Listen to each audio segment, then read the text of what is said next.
right, welcome everyone to ActiveProspect's Insurance Perspective webinar, How Insurance Carriers Use AI to Reach and Retain Consumers. We're excited to have you with us. I am Andrew Bailey, a content strategist here at ActiveProspect, and I'll be moderating this exciting webinar for you today. But before we jump into the action, let's go over some quick housekeeping notes. On the right of your screen, you'll see two icons. One says chat, the other says questions. The chat icon is for reactions and general comments like, man, this moderator is great. There we go. But more importantly, I'm also going to pin a comment in here for any time if you would like to continue the conversation after the webinar. The questions icon is where you'll submit any questions you have for our three expert panelists. We'll try to address some periodically, but rest assured, we have saved some time for a Q&A at the end. Also, we'll be tossing a few polls your way to help shape the conversation. And if for any reason you have to drop off the webinar early, have no fear, a recording will be sent your way tomorrow. Now, let's meet the experts that everybody is here to see. Brandon, John, Matt, tell the audience a little bit about yourselves. Hey everybody, thanks Andrew. I want to first start by saying that we're coming off an incredible Contact.io panel that was led and moderated by our good friend Brock Thompson from LendingTree, who joined me on our last webinar. He did a fantastic job leading our panel and putting this group together. Brock will be joining us again for another webinar in the future, but we always love his input. Just wanted to call that out. Both John and Brandon brought really great insight and content to that panel. I could not be more thrilled to have them both here today to continue the conversation. Today, we'll be focusing specifically on the carrier or buy side of the conversation. So thank you both for joining. My name is Matt Fraser, General Manager of Insurance at ActiveProspect. I've been in the performance marketing space for almost 15 years, I think 7 of those with you, Brandon, and have worked many sides of the industry. At ActiveProspect, we are helping insurance carriers and buyers acquire and engage consumers responsibly by providing technology to filter, verify, and optimize leads while ensuring proof of consent. Anyway, I'm just really excited to dig into this topic with you both and talk about how much AI can impact today and in the future. So thanks for joining. I'll go next. Yeah, Brandon Debenham, VP of Enterprise Sales here at Liberate Innovations.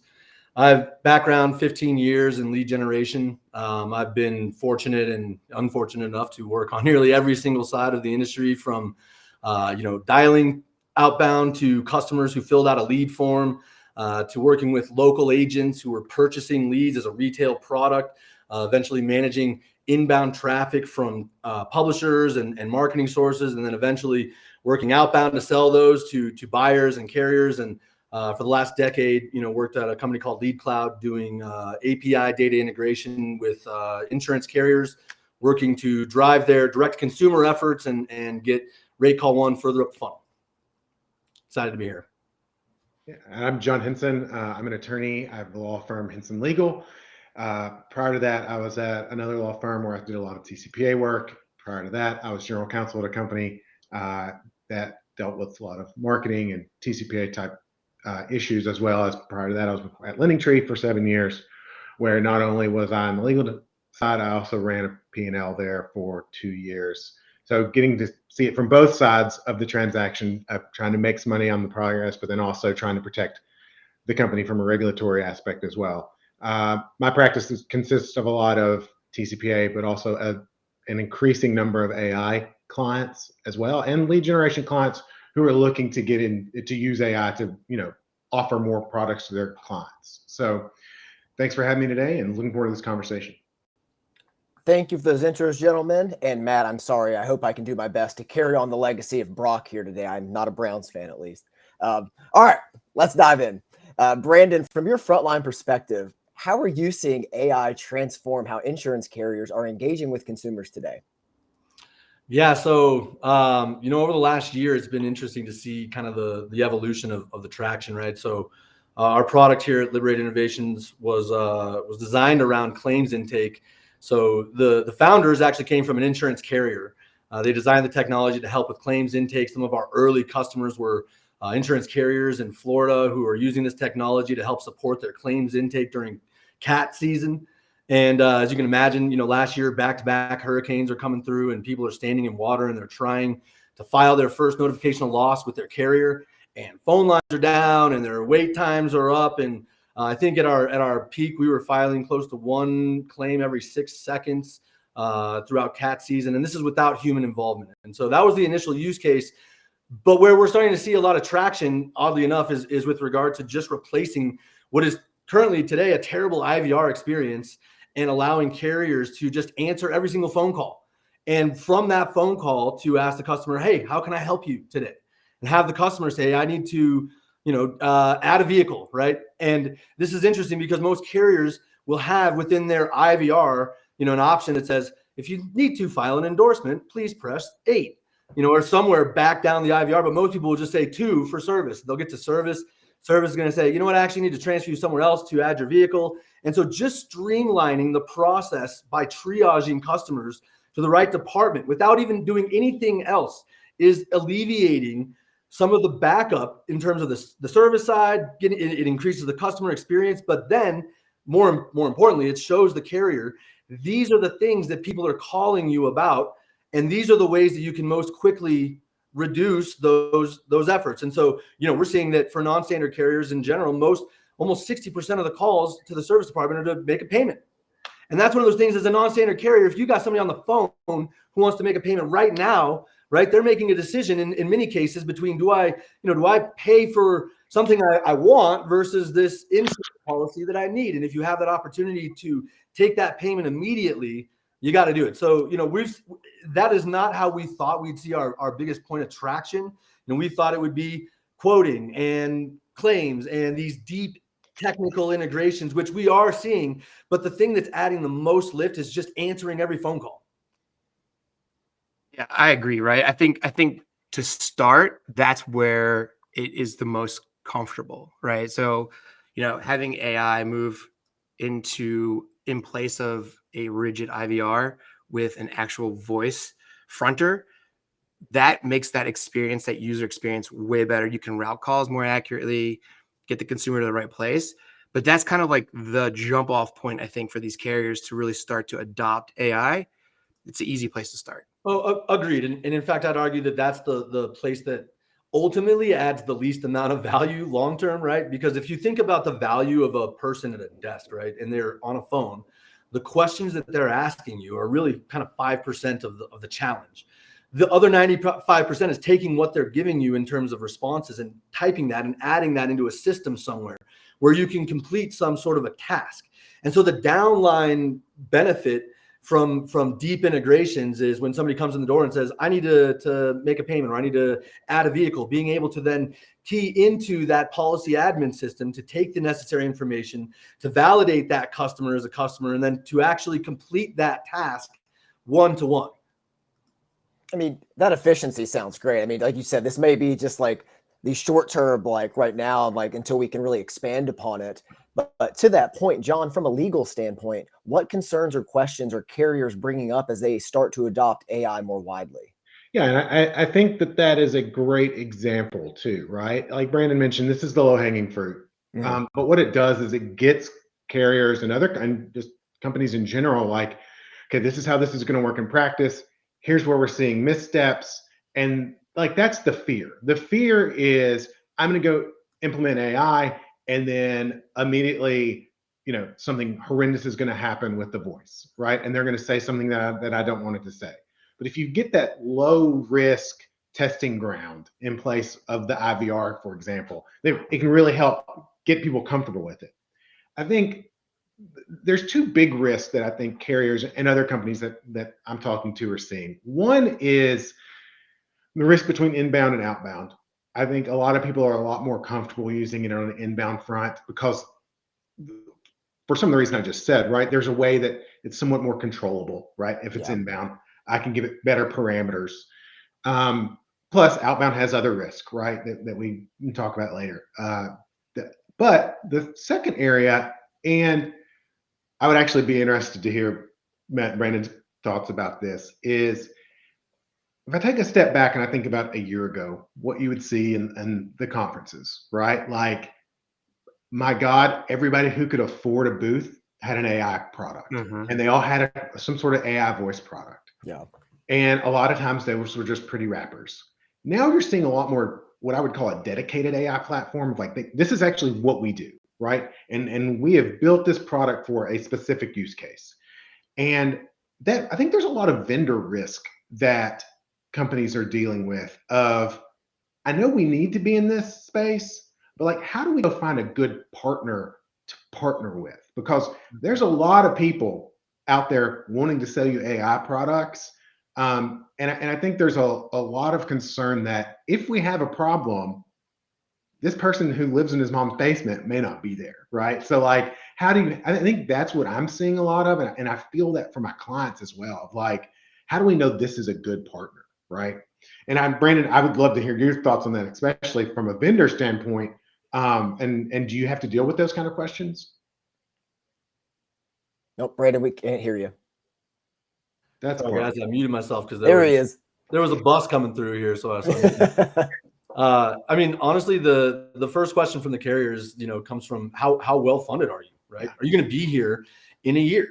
And when you're talking to an enterprise level org, you're talking about potentially changing the way they're managing their entire operations. And then, many of these enterprise level orgs have a third party compliance team that's going to review the decisions that their internal compliance team makes. And so there's a navigation between how you're going to propose this to both your team, as far as the business use case, and then obviously getting some learnings from something basic. I mean, even over the last year, we've seen the entire industry take a massive shift.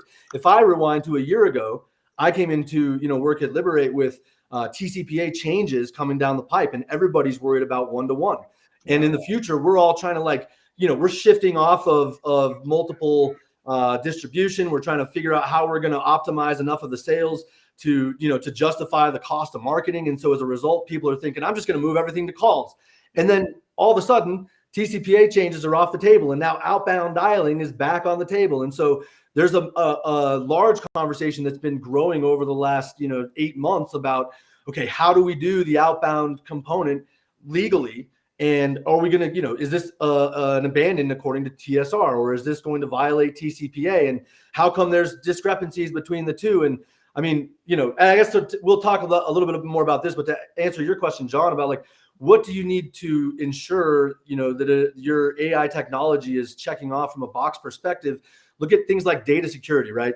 The questions you're asking are 5% of the battle. 95% is taking the data and then doing something with it, right? Well, where are you storing that data? How are you storing that data? And what are you doing with that data? And that's something that every carrier is going to want to know. Are you going to take my data and use it to train another client's, data set? And so it's important that your AI technology has things like single tenant data storage, and that they do some sort of a SOC 2 compliance audit, right? SOC 2 type 2 compliance answers a lot of the questions that an enterprise level org are going to cover. HIPAA compliance, when you're storing anything health related. If you're going to be taking payments, you want to try to get as close to PCI compliance as you possibly can. And so these things are they're not easy to achieve, and they require resources, they require time. And so if your team has checked all of these boxes, there's a much better chance that the enterprise level orgs are going to take the time to take it seriously. Yeah. And I want to put a pin in something you just said. The data questions are vital to ask your vendors of, and I say there's 3 data questions, right? It's what data was this trained on, right? Is it internal to your company data? Are you pulling it from somewhere else?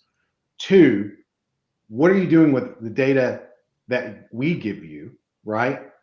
And 3, will I still have access to all this if our relationship is over, right? Like that kind of thing. If no one wants to think about relationships ending, but they do, right? Especially from a contractual standpoint.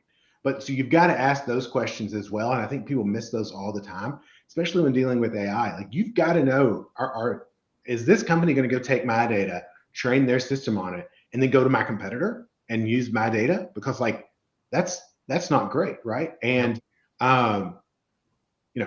free advice there of vendors have to be able to answer that question. And if a vendor can't answer that question for you, you really need to think about the vendors you're using. And I'll add to that. I want to piggyback because your vendor should want to answer that question, right? Yeah. It's a question you want to be able to model out for your users. That, I mean, look, at the end of the day, there are certain things that as a technology, your vendor needs to track in order to monitor the performance of the product. you need to track things like latency, right? And latency is one of those things that's going to apply to every single customer. And so if something's down on, you know, and you notice it looking at one, you want to save all of your customers and everybody benefits from that, right? Or if there's a new version of technology implementation, right, everybody's going to benefit from these sort of things. But those specific, you know, data modeling, you know, customer data, making sure that you have a process in place for how you separate that data from what we would maybe consider metadata and performance-based data is very, very important. Yeah, John, and go ahead, Matt. I'll be real quick to John's earlier point about how last year we just saw a ton of, I think, explosion of AI at these conferences. And there were just a lot of early adopters who were just like, we're going to push AI. We're not sure how, right? Yeah. AI voice. And I think we've seen a ton of refinement, and we've really seen a lot of companies really like find their use case and then be able to then bring that to market versus maybe like a more generalized approach of AI. So I think as we move forward, the refinement within this and the adoption, right? Because that's the other half of this. We need the carrier's adoption or the buyer adoption. That is going to start to meld together. We're going to really see kind of that expansion and evolution into how it works within our ecosystem.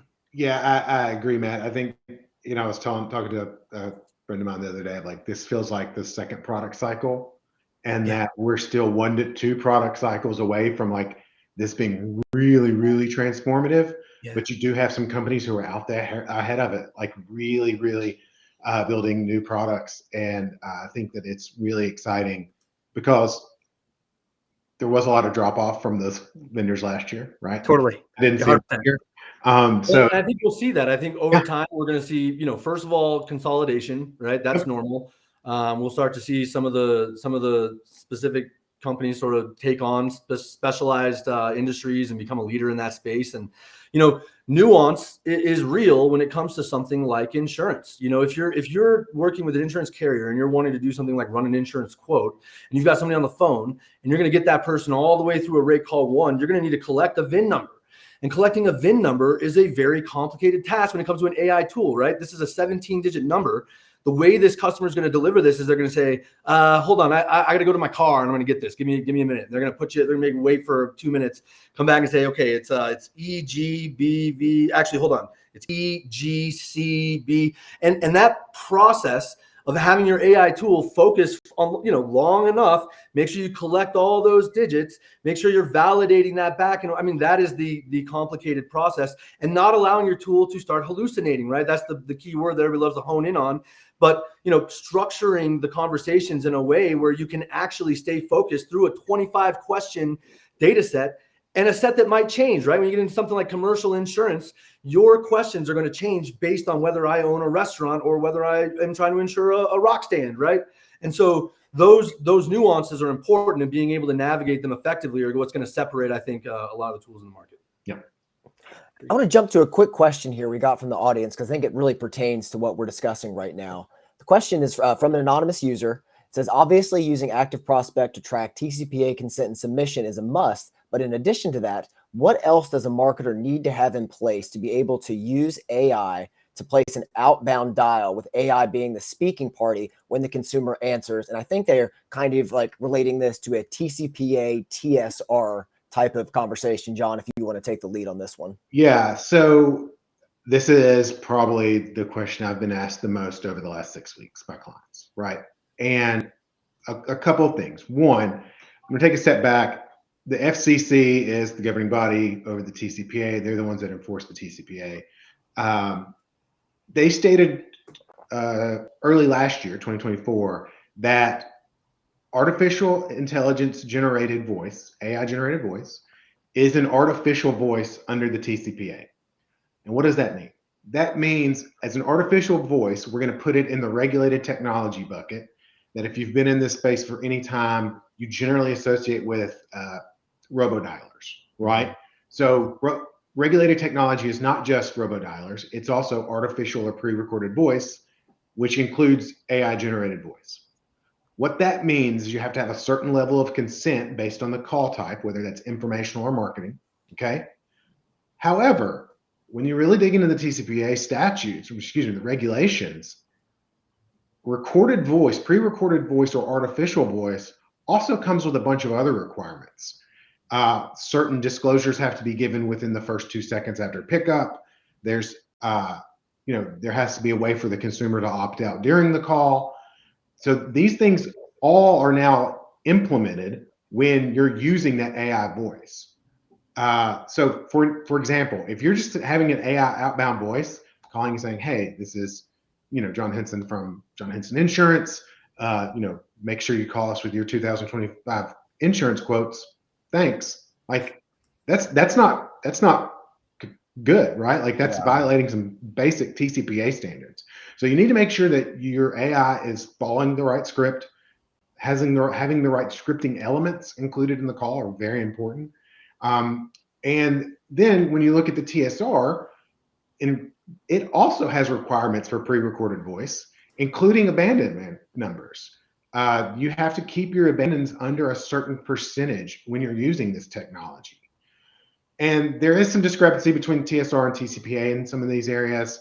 I will say, and Brandon and I have had this conversation before, most people default to TCPA. Yeah. And the reason for that is TCPA has a private right of action, meaning Andrew Bailey can sue phone company for calling for TCPA violations. Andrew Bailey cannot sue someone for TSR violations. That's an FTC issue. Like the FTC enforces that, and/or state AG's office, if you want to get technical about that.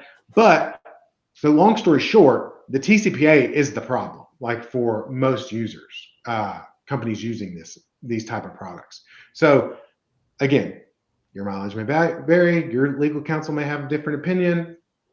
I'm giving you kind of the broad overview. We can discuss it if you'd like to talk later, but broad strokes now, TCPA, you got to have consent.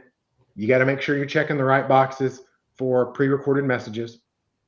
And you want to make sure that you are meeting all your TCPA requirements in general, because that's where the risk comes from those private lawsuits. John, can I throw a curveball at you? Yep. and I'm curious about this because, this is something that sort of comes up when it comes to, TCPA and then the TSR and kind of where they meet in the middle. Mm-hmm. If I go to a lead form and I see within that disclosure language, you will be contacted by artificial intelligence, auto dialers, et cetera. And, it at the same time, TSR doesn't necessarily separate a pre-recorded voicemail from an artificial intelligence technology. Mm-hmm. And so, the definition of an abandon necessarily or being a live human talking within a matter of seconds. Mm-hmm. And I guess the question that I find still remains unanswered, and maybe this is just something that needs to be argued in court one day in order to have some precedent, right? And nobody really wants to be the one to do that. But I mean, the question of if somebody's coming on to a lead form and they're saying, I want to be dialed or I give my consent to be dialed with an artificial intelligence, mm-hmm. Yet there's no clear definition as to whether or not dialing with an artificial intelligence would constitute an abandon per the TSR. How does one reconcile how to make that decision, right? So would TCPA in some way supersede TSR in the fact that, this is a clear delineation between a pre-recorded voicemail and an artificial intelligence, and I'm giving my consent to have that, either or dial me, whereas in TSR, there's a little bit of ambiguity with regard to whether or not an abandon would be an abandon with an artificial intelligence who's taking the role of a human, but not necessarily the same. Yeah. So that you raise great points there. And this is not the first time that there's been confusion around TCPA versus TSR, right? And because TCPA has a private right of action, there's more litigation around it, and there's more case law around TCPA. And you will see in some of the case law that is trying to interpret the TSR, which, by the way, that's telemarketing sales rule. I don't know that we define that, but it's telemarketing sales rule. The case law that is trying to determine what that ambiguity is relies a lot on TCPA case law. So in that situation, Brandon, what you're asking is, would a court or the FTC look to see what the FCC has done regarding the TCPA and the interpretation of that? And I think the answer is probably yes, just because there is a bigger body of interpretation there. And so, again, I don't want to say ignore the TSR. It's got a lot of important points. Consent record keeping is one of them.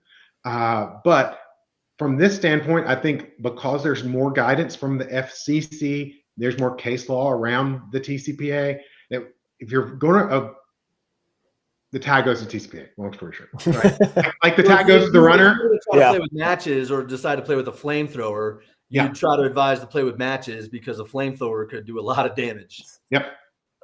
Kind of shifting the conversation a little bit now to retention. Matt, are you seeing more carriers lean into AI for retention strategies and not just lead acquisition now? Yeah, absolutely. I think, acquisition will always be at the front door, right? But retention, I think, is where the economics of insurance really lives. What we're seeing, and Brandon mentioned this earlier, we're really seeing carriers deploying AI in service channels. So think about like claims, policy updates, billing, where speed and personalization matter. And if you can have an voice AI resolve a request in seconds or some smart automation, then you're not just saving cost, you're strengthening the customer relationship and their experience with your brand. Brandon, you probably can weigh in on this point even further with what you guys are seeing in the market. I mean, I can speak to it firsthand. I mean, I'm sure every sales guy who's tried to sell AI has, called an insurance carrier just to like get an idea of the experience, right? And the experience is generally not good in a consistent manner. And what I mean by that is like I called some of my first prospects service line and I wait on hold for 8 minutes at 11 a.m. on a Tuesday, right? And so the classic scenario is I'm going to dial in, I get an IVR for 1, press sales, for 2, press service. I press 2, wait for service. I'm on hold for a couple minutes. So I hang up, dial back, press 1. It gets sales answers right away as they normally do. And then I say, you know what, actually, I just need to get an ID card. I just need to make a payment. And that's what roadblocks, that's the traffic jam right there. So getting that out of the way, answering every single call, scaling infinitely, or nearly infinitely, to be able to then triage customers to the right department without having to hop back and forth. I mean, not only does it level sets your brand, because look, and I cut my teeth in a call center, so I understand, the variance, and I'm sure several folks here have as well, between your top performers and kind of the people who are just here to grab a paycheck, right? And there's a big variance across that level of performance. So level setting that standard, I mean, I will say your AI will never beat your top performing person. And to add to that, there's a lot of things that insurance carriers today don't want an AI tool to do, which includes things like consulting a customer around, what type of coverages they may or may not need for their type of vehicle, right? And state minimums vary from state to state. And so you might want to have your AI tool educate somebody on what the state minimum is, but you definitely don't want it to tell them what they do or don't need, right? And so there is a consultative element to sort of any financial services endeavor that's going to require people. Maybe there comes a day where we as society are comfortable having an AI tool, really consult on behalf of a professional. But, thankfully we're miles away from that. Yeah, I think one of the things that I heard at Contact.io too, that was interesting, is a lot of these carriers already have processes in place, right? So even if it's an inbound call, they have an IVR and they go through their process. And adding in the AI element to front that, just say, sometimes they haven't looked at the entire workflow. They're just looking at that initial like AI piece that comes in, and then they still run them through an IVR. So like, I think what really needs to happen is once we can show the results, or you guys can show the results of how effective it is to have a fronter like that, to then not have this crazy workflow of ultimate friction that they probably don't even want in the process, but just because of historical nature, they have these flows built out. So it's really got to be looked at as kind of a holistic work, if you will. I mean, Matt, that's a great point, because, the competency of your AI tool is really half the battle, right? The other half of the battle of trying to get connected into a system and deliver data successfully and get a response and minimize latency has to do with the other system involved and their ability to return a response in less than 13 seconds, right? I mean, I know this from my background at Lead Cloud, that a lot of these carrier APIs were built, when I was still in high school, and they're, making updates and changing, and they're replacing and building. And so part of the challenge is working with older systems, which if it's not broken, don't fix it. And, at a point, there comes a point to rip off the Band-Aid. And so as the technology on the other side of the fence continues to improve, the functionality that you'll be able to engage with from an AI perspective is going to improve right along with it. Yeah. John, are there any missteps you've seen companies make when they rush into using AI for engagement without the proper guardrails? I know you talked a little bit earlier about, some of the questions you've been flooded with, but are there just any easy mistakes that are avoidable for companies to be aware of? Yeah, I think one of the biggest areas we're seeing right now is attempting to use your old consent language and not adapting it for AI. And I see Matt nodding his head, which means he's seeing it all the time too, right? Like, it's one of those things, like, so a lot of people's consent language says something to the effect of, I agree to be contacted by an automatic dialer, right? Okay, that's great. But like we talked about, this is a separate regulated technology. And it's easy to foresee a world where a consumer has said, I want to be contacted by an automatic dialer. And then they get an AI call and they're like, I didn't sign up for an AI call. I don't want an AI call, right? So that's a different risk, and it should have a different consent. Now, there will be a lot of people that say, oh, well, they agreed to auto dialer. That's agreeing to AI, but it's not. Like, it's not. And I would argue strongly that it's not. And there's going to be a lot of attorneys who make money off these cases who are going to argue strongly that it's not. So I think that's number one. Number two, and I'm kind of piggybacking because I saw the question in the chat as well, a follow-up question. Another thing that you want to think about is, I'm going to call them off-ramps, right? Mm-hmm. So there has to be a way for a consumer to get off the AI path. Now, there's, in my opinion, and Brandon knows more about this than I do, I think there's two basic off-ramps. There is one, just do not call me again, right? Or take my number off your list, right? And the other one is, I want to talk to a human. Now, the do not call one is interesting because in the last year, we've talked a lot about the revocation rule and how do you handle do not call request and non-standard do not call request, right? So if I'm saying stop, stop, stop, that's pretty clear revocation, right?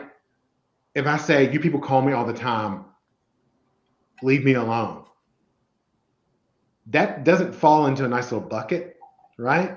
But that's a pretty clear revocation that person doesn't want to be called again.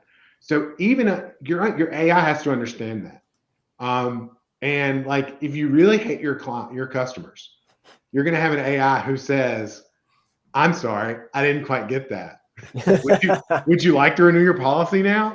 Right? Like, that's terrible. But so, like, I say that jokingly, but we've all had those experiences, right? Where you're talking to the IVR and something like that happens. 0.0000000. Yeah, exactly. And right? I'll add to Maddie's earlier point about just the evolution of AI. Like, we are so conditioned to hitting this IVR and hearing, for English, press 1, or you can say things like, whatever, right? And this is an outdated technology. And I actually hit my first, generative voice AI technology, I'll say, in the wild a little while ago, trying to rebook a reservation.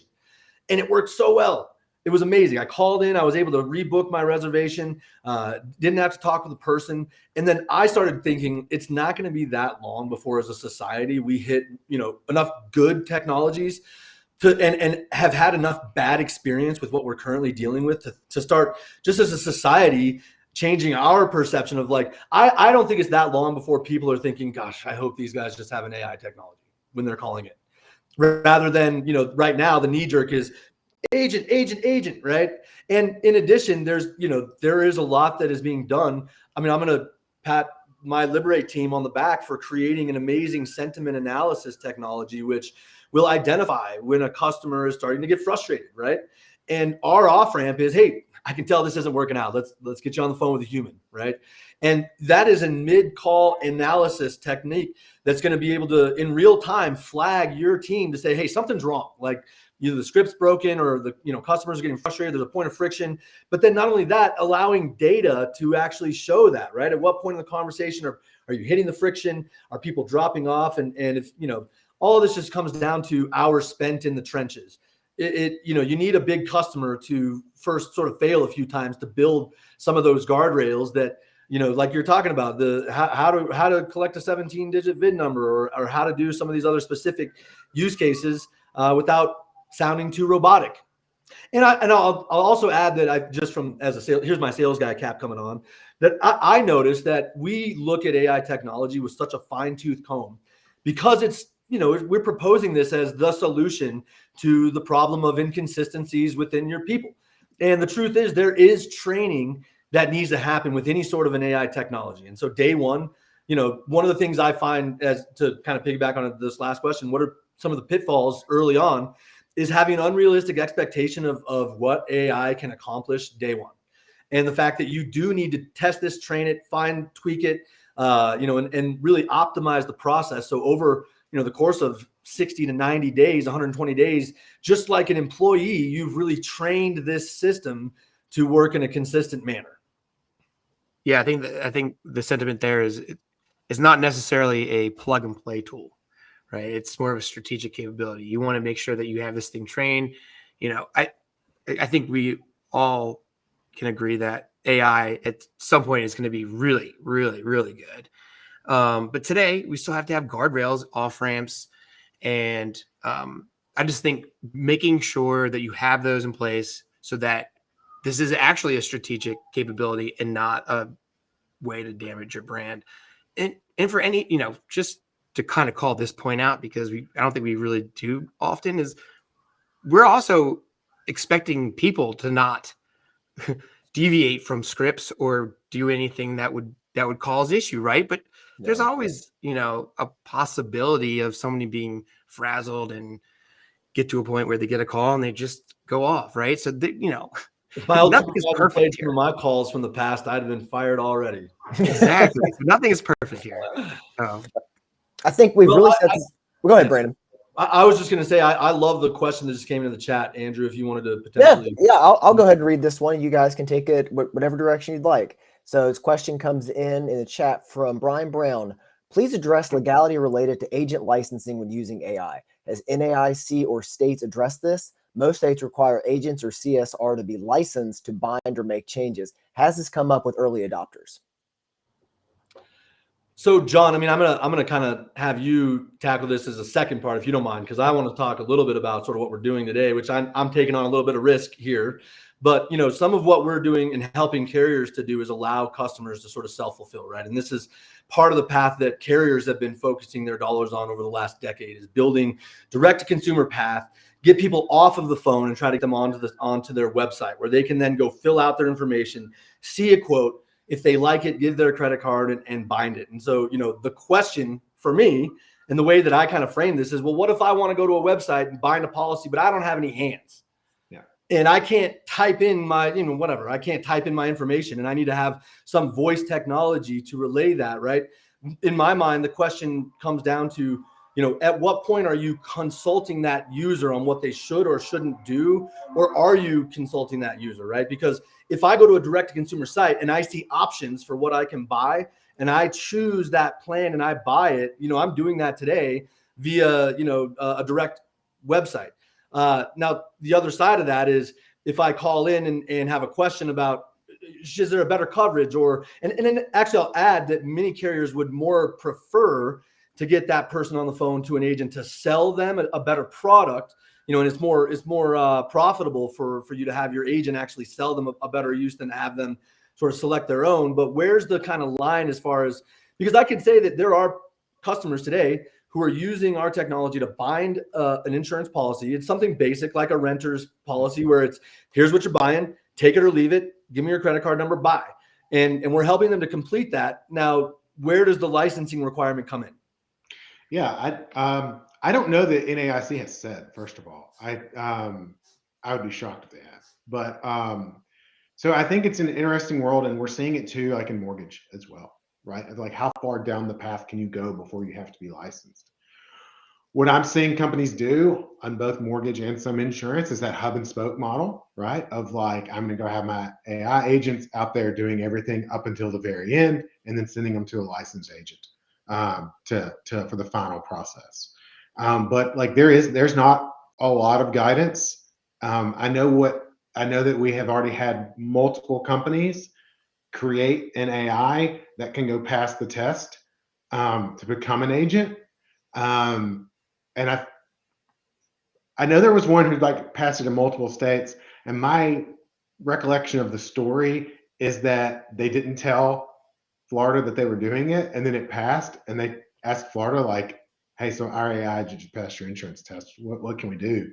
And Florida was like, "You shouldn't have done that." I mean, I'm very cynical, right? So very. And I have a lot of experience in mortgage licensing and a good bit of experience in insurance licensing. For us to ask these states to give us guidance on how to use AI while they still require us to have fax numbers is quite a lift in a lot of cases. All right. Let's get a gauge of the audience really quick before we continue on with this. First poll of the day. How is your team currently using AI in consumer engagement? We're not using it yet. Just testing the waters. Actively using it in our acquisition funnel. Using it for both acquisition and retention. Please get your votes in now. We're going to circle back shortly. All right, jumping a little bit down, gentlemen, as we get towards the end of this discussion today. While people are voting, Matt, do you think the rise of inbound calls changes how we view monitoring, protection, and consent capture? And also, how can compliance be a differentiator during these times to help improve performance and ROI? I mean, we're seeing a huge influx of inbound calls in certain sub-verticals today, major budget shifts. And a lot of that is twofold, right? You have consumers. A lot of that is like the big drivers, consumer behavior. You know, people are researching online, and then they make that outbound call or inbound call to the carrier. The other is just how these budgets are actually working, right? So like how much regulation is on leads versus calls in certain sub verticals like Medicare. It's big time. So they are, as a kind of a general broad stroke, are moving, the lead providers are moving into calls. And then that just basically moves down funnel and the buyers get on board with it. I think inbound calls are stickier, right? Instead of you having to go out and get somebody on the phone, they're calling you directly. And so I think that is definitely, a big part of that. And then for compliance, right? This is something that I've been really driving home everywhere I've been talking to this about is today, in most scenarios, you have one bite of the apple, right? So a call comes in, you take it, you either work it or you don't, right? If you lose that consumer on just from a bad signal, or they just can't finish the buying process at that moment, if you don't have consent and you just took a raw inbound call, you just can't call them back, right? Especially using auto dialer.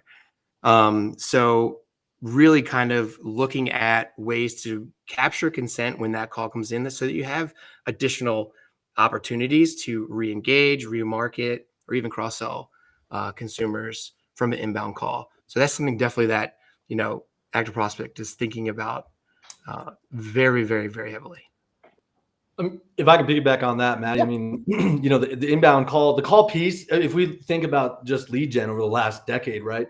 I mean, data leads were where it all started. Clicks became a big focus, but really calls became, the gold. If you can get somebody on the phone right now who's ready to talk to an agent, there's a couple of problems with calls that you don't necessarily have with data leads and clicks, which is a data set that you can use to make decisions across, brands. And so one of the things that we've seen over the last 5 years is a lot of carrier consolidation.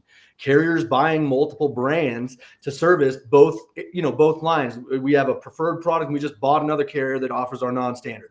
And so between those two, the challenge you have is getting customers through the door for multiple products through a single door of entry, right? And being able to take in an inbound phone call and collect some information about that user, but then be able to tap into the third-party data that's available to use with things like clicks and leads to then make a real-time educated decision for how to engage this customer, right? Whether it's across brands. So, okay, this guy has their third DUI, right? So I'm gonna route them over to my non-standard carrier, or they're a protector, and I can see that based on my audience that I have of nation, all the protectors across the US. So, within that decisioning process, that's the thing that's been missing from inbound calls that now we're kind of cruxing, right? We're now able to say, okay, there's nobody available, but I've just collected all this information for a rate call one, would you like to see a rate? And carriers can actually take that information and display a rate to this user, ingest that data via their API, respond with that bridge URL, text that bridge to that user, and allow them to self-fulfill their policy on that carrier's page. And so, the inbound call piece is going to evolve to a place where we wouldn't have imagined, because the data component that exists today was previously not part of the conversation. Yeah. And I would say too that I saw an increase in inbound calls when the FCC was trying to push the 1-to-1. And because what I saw was a lot of lead buyers who were on shared leads were like, I don't want to have to deal with that. I'd rather drive my own traffic, right? Because I'm going to go take a portion of this and I'm going to invest it in my email. I'm going to invest it in my direct marketing and my first party leads. And that way I can drive them in. So I think Brandon makes a great point about the use of third party data on first party leads, right? So be able to enhance that information. And I think we will just see that grow and grow over time. Let's go to our poll results real quick. Blair, if you'll put those up on screen. It seems like most people are just testing the waters right now. I think that's understandable with the way AI is kind of being used. And we have a delightful question that came in. I think someone knows one of our panelists on here. Lamar Jackson failed to lead his team to victory in week 1. It looks to be well past his prime. John referenced that most TCPA consent language is past its prime right now as well. Other than updated language, what else should my AI state specifically to be compliant with outreach to a consumer? Did he say, who did he say, Flacco? Flacco there. Again, I think you've got to make sure that you're doing the requirements under the TCPA for called, artificial or pre-recorded calls, right? You got to say who you are. You got to give them a callback number, that kind of information there, and automated opt-out. Those kind of things are going to be required for AI outbound calls. There was another question earlier about aren't all AI calls abandoned because someone's not answering the phone? Mm-hmm. Actually, there's a separate part of the TCPA regulations that say for pre-recorded or artificial calls, it will not be considered abandoned if the message plays within 2 seconds of the person answering. So as long as you're hitting that target, it's not going to be considered an abandoned. Okay, that's cool. All right, final thoughts, guys. Before moving into our last poll and a Q&A section here, if there's one thing you want attendees to take away from today's session, what would that be? Now, I want to hear from everybody, but let's start on Brandon with this one. Yeah, I mean, the big takeaway is that where we are today is not where we're going to be in a year, right? We've already seen in the last year a crazy amount of evolution in our ability to access third-party data, make decisions, score, validate, route, append data into the conversations, have turn-based conversations that change. So my advice based just on the poll, and this isn't really a shocker to me because I've always made the joke that insurance is a race to be second, and we all want to kind of make sure that whatever we're going to do is going to work before we dip our toes in it and become the next, news article. And so, but finding a low risk way to start the process will pay dividends in the future because, this thing is going to grow like wildfire. And last time we saw something sort of take off this way, I feel like is, when everybody was moving to the cloud and previously we used to all have basements full of servers. that we would update, right? And that's sort of a thing of the past. And so, evolution is coming. Agreed. I think it's like email, the internet. We're talking about a technology that is going to absolutely change the complexion of what we're doing today in general, not just in our ecosystem, just in general. And I think, as time progresses, use cases are going to become more clearly defined. The right players are going to be playing in the space, generating the right type of products for each nuanced industry that exists. And I think it's going to be really, really exciting to see how it plays together with human element. And so I think we're just in the very, very beginning stages of this, and exciting to see how it plays. Yeah, I would say 3 kind of practical takeaways from here. If you are just testing the waters or you haven't done anything yet, is 1, understand what you're trying to accomplish, right? What's that low-hanging fruit that we talked about earlier, whether that's an inbound IVR overlay, whether that's something else. Understand, like, how can we use AI to make that better? 2, understand your vendor risk associated with that, like we talked about. And then I think the third thing is just understand the regulatory risk around the use of AI in general, whether that's outbound or inbound, because spoiler alert, there are some state laws coming down the pipe that will change some of this, right? So it's kind of understanding that, because I think if you do those 3 things, you're going to be ahead of a lot of people. And you can also make smart decisions that won't necessarily either A, put you at risk of falling behind, or B, put you at risk of doing something stupid and having your name on a headline somewhere. All right, before we get into the questions, it's time for one last quick poll here. What is your next step after this webinar? Audit lead vendors, review consent flows, add verification tech, talk to legal compliance. John supports that one. Or are you still not sure yet? If you're still not sure, again, I highly encourage you to click the link pinned at the top of the chat now. If you haven't gotten your questions in for the panelists yet, there's still a little bit of time, although we're coming up against it. Just be sure to use the questions tab on the right. All right, let's dive into one right here. How does AI usage differ for a carrier compared to an affiliate? I'll just open that up to anybody. Yeah, I mean, I can take a stab at that one, because we're actually doing a lot of work kind of across the spectrum, right, with both carriers and with lead vendors, and the use is very different. Carriers are looking more at the inbound processes and alleviate and really looking at the brand and delivering on the promise to their customers, right? When you have a CAT event, we're going to be here to answer the phone, to take your claim and actually get you paid. And those are the things that the carriers are sort of focused on using AI to do for their business. On the marketing side and the affiliate side, it's more of a, how can I generate revenue with my cost that I've already sunk?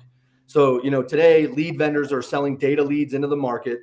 They're not selling close to 30% of those records for various reasons. Some it could be validation, sometimes just time of day, or it dupes out with another buyer, and you've already sunk the cost. And so using a technology, I mean, we've been doing this for a decade. We partner with third-party call centers to dial outbound on our data leads, get this person on the phone, and transfer it back to our ringbook. Truth is, now we can shave a lot of cost and do this at close to the same rate. I mean, we see some of our transfer rates across partners vary because, the data is going to vary in terms of its quality, but, 17 to 25% transfer rates at times. And this is found money for a vendor.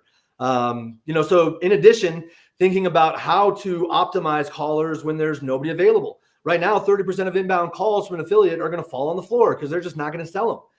Maybe there's a better way to process those. There are products that are yet to be developed, which could include, hey, this guy said he's interested. He left a message. He scheduled a follow-up. These are appointments and different ways to monetize customers. And so right now we're just sort of scratching the surface based on our capabilities. But, the industry is going to evolve quite a bit based on this. Yeah. Let's have time for one last question. What are some of the biggest limitations or gray areas of AI usage you're seeing right now in the insurance space? I mean, I'd love to take that one as well. Sorry for you guys feel free to jump in, but limitations seem to be just the technology that we. I mean, so look, new AI technology companies are going to have, very efficient technology employees, and they're going to be very good at building their infrastructure, right?